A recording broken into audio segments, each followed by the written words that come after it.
Good afternoon, everybody, and welcome to the Israel Brief brought to you by Lay of the Land.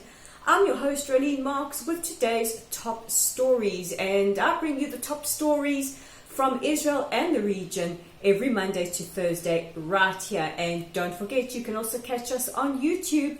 We're at the Israel Brief, and if you click on the big red subscribe button, you will be able to get your headlines every Monday to Thursday right there on your device. So let's take a look at those top stories, and we begin with the normalization that's taking place between Israel, Bahrain, and the United Arab Emirates. Yesterday we spoke at length about agreements with the Bahrainis and the recognition of formal diplomatic ties.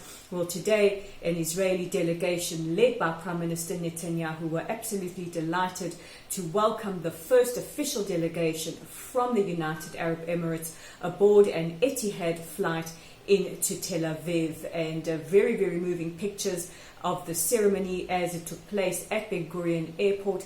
And what we do know is that memorandums of understanding, agreements have been signed on various levels, including civil aviation and economic cooperation. And yesterday the Prime Minister met the first major shipment coming into Haifa port from the UAE. So this very, very, very warm peace is certainly starting to take hold. And in the words of our Prime Minister, we are all sons of Abraham, and we have it assured from the leaders of both Bahrain and the UAE that this is a warm peace. Also, are we Sudanly going to see peace with the Sudan? Well, that could be on the table. Yesterday, President Trump announced that he will remove Sudan off the terrorist list, and this will be on condition that the country moves towards normalization with Israel. Well, the president made that announcement, and last night a cleric took to the screens in the Sudan.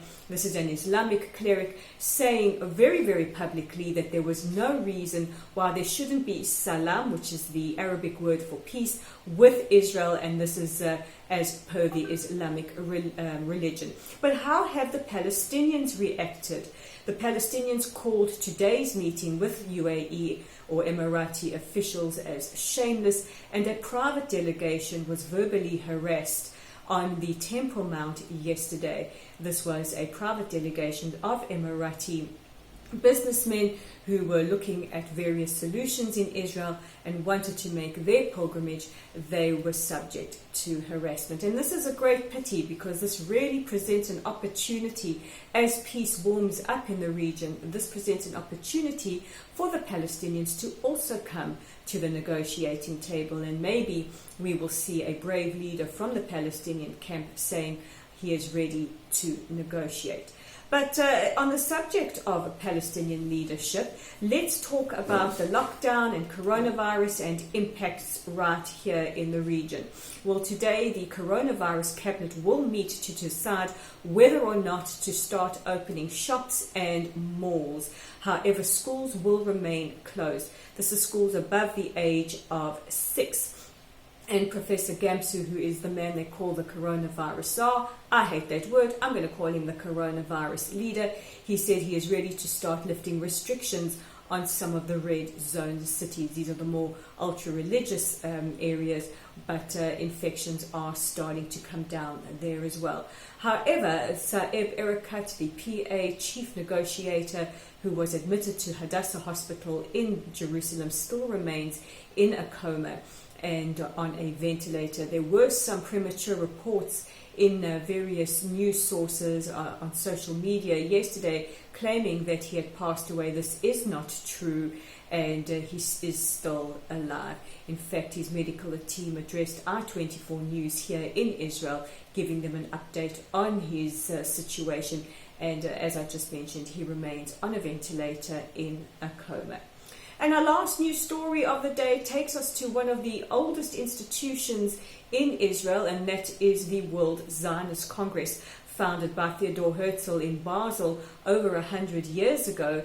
The World Zionist Congress will convene in a couple of minutes from now, albeit via the internet. This is the first time in its 38 years of congresses that we will convene like this. However, the Coronavirus has turned the world upside down. I'm very proud to be part of the World Zionist delegation, and we'll bring you any relevant updates from the Congress as the week progresses. So those are the top stories in Israel today. Don't forget, you can check out our original content online on our website at www.layoftheland.online. You can read voices from the Arab world you might not see or hear in the mainstream media.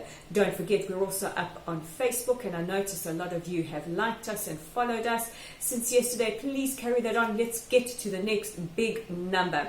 And don't forget to subscribe to that YouTube channel, which you can find at the Israel Brief, and interact with us on Twitter at Lay of the Land with the digit 5. So with today's edition of the Israel Brief, I'm Rolene Marks. We'll chat again tomorrow.